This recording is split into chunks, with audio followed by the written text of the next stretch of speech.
পাচ্ছেন itel 16 itel বলছি আপনার আইফোন 16 প্রো ম্যাক্স। আর এটা একটা রাখি চলছে, যদি কাউ ফোন লাগে জরুরি মূল্যে আমাদের কাছ থেকে নিতে পারেন। আইটেল 16 প্রো ম্যাক্সের দেখতে পাচ্ছেন, আইটেল 16 প্রো ম্যাক্স একটা ক্লিয়ার, 3টে ক্যামেরা এবং সাইড বাটন দেখতে পাচ্ছেন। আর্টিস্ট সুদলিং পং অ্যান্ড পং আর আর্টিস্ট ভাই আমাদের দেখতে পাচ্ছেন কিভাবে আঁকতে আসে। এটা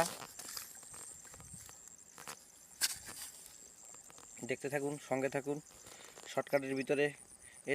এটা হলো আইটেল স্যাংস্যাং, যার কোনো নাম নেই আমাদের জানা মতে কোনো নাম। এটা হচ্ছে OnePlus, OnePlus। এটা হচ্ছে OnePlus, আর এটা হচ্ছে আইফোন 16 প্রো ম্যাক্স, আর এটা হচ্ছে সুদলিং টু পাইলিং। ক্যামেরাটা নেই গাইস, দেখেন আমি কত অভাবে আছি গাইস। দেখতে পাচ্ছেন সবাই একটা শেয়ার করে দেন প্লিজ, একটা ফোন কিনতাম। ভাইটার মুভি তাকাই একটা শেয়ার করে, আপনারা গরিব দেখে আপনারা সবাই একটা শেয়ার, একটা লাইক, একটা কপি লিংক করে যাবেন।